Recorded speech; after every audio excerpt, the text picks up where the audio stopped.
नमस्कार, मैं हूँ रेणुका काले। मेरी हिंदी कक्षा हिंदी पथ में आपका हार्दिक स्वागत है। रेल चली भाई, रेल चली, रेल चली। हाँ भाई, हिंदी पथ में रेल चली। अब आप बोलेंगे ये आज रेल के पीछे पड़ गई हूँ मैं। भाई हिंदी पथ में चल रहे हैं तो सफर की ही बात करेंगे और रेल की बात करेंगे, र की बात करेंगे, र की बात करेंगे। जी हाँ, मैंने कहा था पिछली कक्षा में हम र के उच्चारण की बात आज करने जा रहे हैं। तो प्यारे बच्चों, देर नहीं करते, शुरू करते हैं आज का सफर। देखिए, ये है र के रूप। इसका उच्चारण आज हम यहाँ उच्चारण के अंतर्गत चलने वाली जो हमारी लगातार कक्षाएं हो रही हैं उसी का एक आज पड़ाव है, जिसमें र के रूप उनका उच्चारण हम देखने जा रहे हैं। ठीक है, तो देखिएगा, ये देखिए, र का उच्चारण 4 तरह से होता है। कितने तरह से होता है? र का उच्चारण 4 तरह से होता है।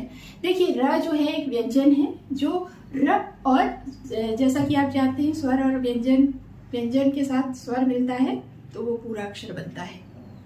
तो र जो है वो भी एक व्यंजन है और इसका उच्चारण जब हम करते हैं ना, तो मूल रूप में र का उच्चारण जब हम करते हैं तो वो जैसा है वैसा ही उपयोग होता है। इसमें हमको कहीं कोई दिक्कत नहीं आती है ना। देखिएगा, जैसे रमेश मूल रूप में आया, जैसे रमा मूल रूप में आया ना, जैसे रमन र मूल रूप में आ गया, कोई दिक्कत नहीं है। र बोलना है, र बोल रहे हैं। रस्म र बोलना है, र बोल रहे हैं, रस्म। जैसे कि रखवाला जो हमारी रक्षा करता है, रखवाली करता है ना, चौकसी करता है, वो रखवाला, रक्षा करने वाला रखवाला। हमारी फौज, हमारे सैनिक, हमारी सेना देश के रखवाले हैं, है ना। तो रखवाला वो क्या हो गया? र पूरा आया है। तो ये है मूल रूप में, ये र मूल रूप में सभी में आया है। तो बच्चों, इसमें कहीं भी हमको र का उच्चारण करने में किसी तरह की कोई परेशानी होती नहीं है। अब आ जाते हैं र के जो और रूप है, मूल रूप है, उसको अगर छोड़कर अक्सर कहा जाता है कि र के 3 रूप। भाई, मूल रूप को इंक्लूड तो करना जरूरी है ना, इसी से अलग अलग 3 रूप और भी होते हैं उच्चारण में और वर्तनी में प्रयोग होने के समय में। जब हम देखते हैं इन रूपों को तब जानते हैं कि अरे वाह, र के तो और भी रूप हैं, और भी प्रयोग हैं। तो मूल रूप वाला तो अपना हो गया भाई। चलो, एक चीज हो गई। अब आ जाते हैं रेफ। रेफ आपको पता है, लिखते समय ये अक्षर के किसी भी अक्षर के ऊपर इस तरह से लिखा होता है, वो कहलाता है रेफ। क्या कहलाता है? रेफ। रेफ, ठीक है। अब उसको कैसे लिखते हैं? वैसे उसके कुछ शब्द हैं, उदाहरण देख लेते हैं।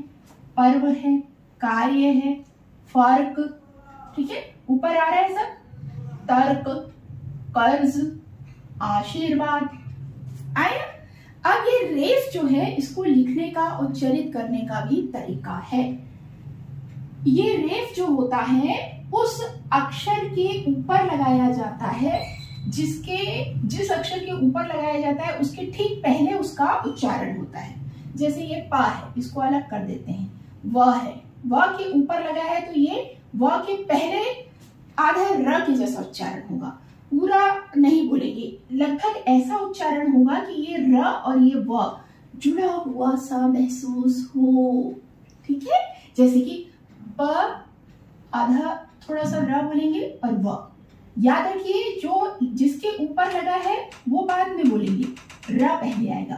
पर्व यहाँ किसके ऊपर लगा है? य के ऊपर। का तो हो ही गए महाशय, का तो बोल ही देंगे।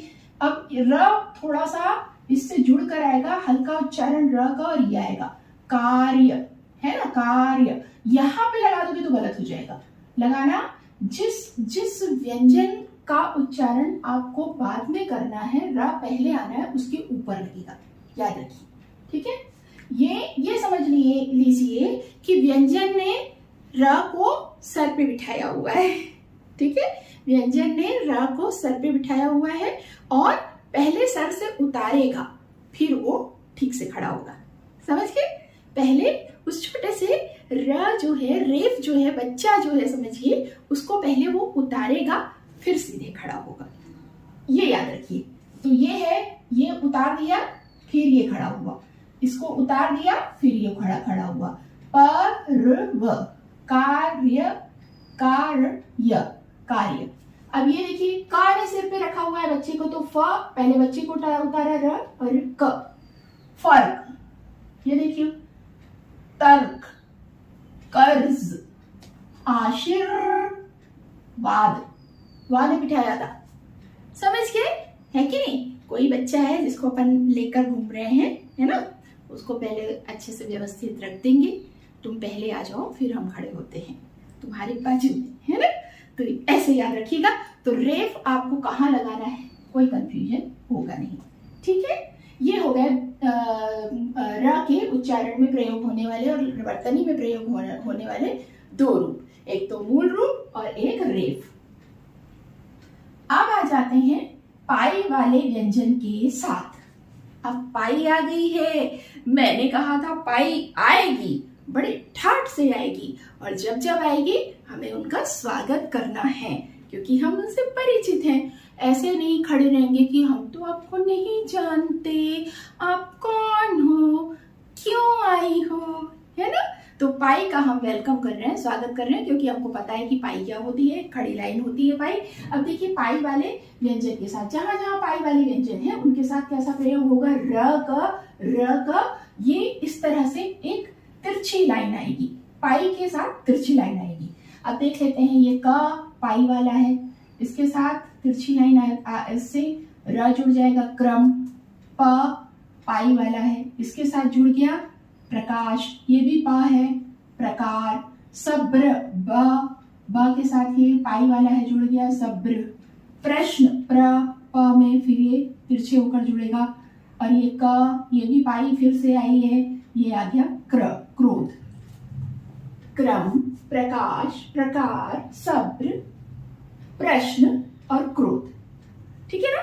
तो अब आप समझ गए, पाई वाला अक्षर जब आ रहा है और उसके प्रयोग के साथ शब्द बना रहे हैं, तो वहां अगर रा का इस्तेमाल करना है तो ये एक आड़ी लाइन, पाई और आड़ी, तिरछी सी, थोड़ी आड़ी नहीं, पाई और थोड़ी सी तिरछी लाइन, ऐसी तिरछी, ऐसी तिरछी, है ना, ऐसी लाइन। ये देखिए ये आई है, ये आई है तिरछी लाइन, है ना, ये, और सबके साथ पाई है ना, सबके साथ पाई है।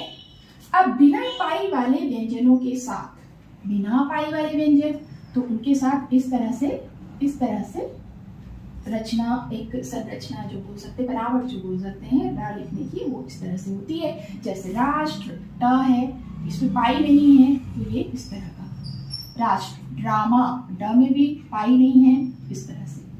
तो आगे आपको समझ में, चलिए बहुत अच्छी बात है, यहाँ तक आपको समझ में आ गया कि र का उच्चारण 4 तरह से होता है, रा को वर्तनी में 4 तरह से लिखा जाता है। मैंने आपको पहले भी बताया है, हिंदी वो भाषा है कि जैसा लिखते हैं वैसा पढ़ते हैं, वैसा बोलते हैं। तो लिखना, पहले लिखना देख लीजिए, जो लिखा हुआ दिखेगा आप वही पढ़ेंगे, वो ही उच्चारित करेंगे, वो ही बोलेंगे।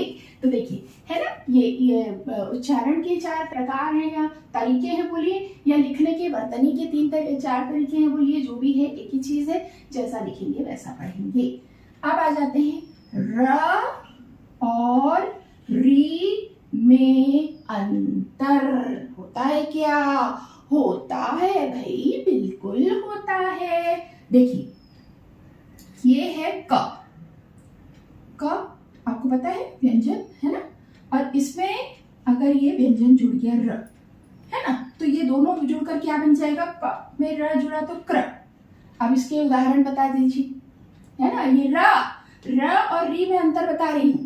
जब व्यंजन के साथ र जुड़ेगा तो इस तरह से लिखा जाएगा, वही वाला पाई वाला, क्रम, क्रमांक, क्रिया, क्रांति, ठीक है। अब ये तो एक बताया, मैं तो क के पीछे पड़ गई हूँ बोलोगे आप। तो चलिए एक और दूसरा उदाहरण ले लेते हैं, ग भी व्यंजन है, ग में अगर र का मेल होता है तो वो ग्र कहलाएगा, ठीक है, ग्र। हाँ, अब इसके उदाहरण जो हिंदी भाषा में हमारे शब्द जो हमसे आमने सामने होते रहते हैं वो हैं ग्रह, ग्रहण, ग्राह्य, ग्राम।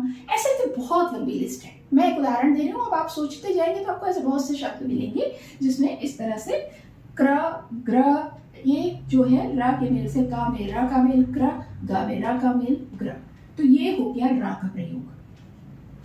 अब अगर इनके साथ री का प्रयोग करें तो कुछ अंतर होगा क्या? क्या कुछ लिखने में बदलाव होगा? क्या बोलने में कुछ अंतर आएगा, फर्क आएगा? तो देख लेते हैं आएगा क्या। आएगा तो हम भी बोलने में कोई कम है क्या? हम बोल लेंगे। तो चलिए देख लेते हैं। जैसे का में हमने री लगाया, का में री जुड़ा तो क्या हो गया? क्री।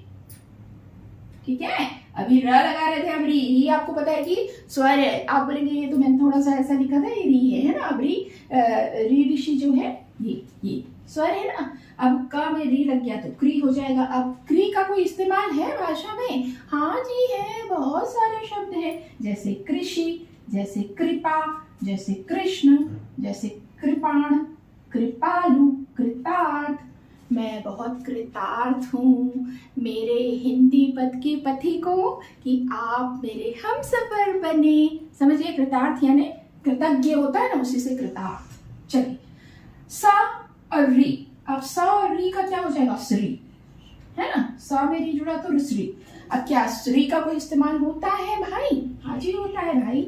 स्रा से सृष्टि, और क्या होता है? सा से सृजन, सृजन है ना, सृजन। सा से सृष्टि, सा से सृजन। तो श्री का भी होता है। अब गा में री जो जोड़ लेते हैं तो गा में री जोड़ने से होता है ग्री, ग्री। अच्छा देखिए, ग्र और ग्री में अंतर है, मैं बताती हूँ। अभी पहले देख लेते हैं ग्री। ग्री में से कुछ शब्द हम देख लेते हैं, जैसे कि गृह है ना, जैसे कि गृहस्थी, गृहस्थ। ये सब जो शब्द हैं वो ग्री से ग और री के मिलान से बनने वाला जो अक्षर है ग्री, उससे बनते हैं, है ना। उसके प्रयोग से ये शब्द बनते हैं। अब मैंने कहा कि ग में र लगाएंगे तो क्या हो जाएगा? ग्रह। मैंने बताया यहाँ कहीं जगह हो तो थोड़ा सा, हाँ देखिए यहाँ पे देखते हैं। ग में र लग गया तो हो गया ग्रह। और मैंने बताया ग में री लग गया तो हो गया ग्री। अब आप बोलेंगे कि आपने यहाँ पे भी बताया है ग्रह और ये यहाँ पे भी बताया है गृह, क्या अंतर है? बहुत अंतर है ना। ग्रह वो जो होते हैं ना, 9 ग्रह हैं, है ना सौर मंडल में, तो वो ग्रह है। और गृह यानी कि घर हमारा। बोलते हैं ना, आज हमें गृह प्रवेश में जाना है। आप ऐसा नहीं बोलेंगे कि आज मुझे ग्रह प्रवेश में जाना है, ऐसा नहीं बोलेंगे ना। और ग्रह के बारे में ये नहीं बोलेंगे कि हमारे सौर मंडल में 9 गृह हैं, गलत हो जाएगा।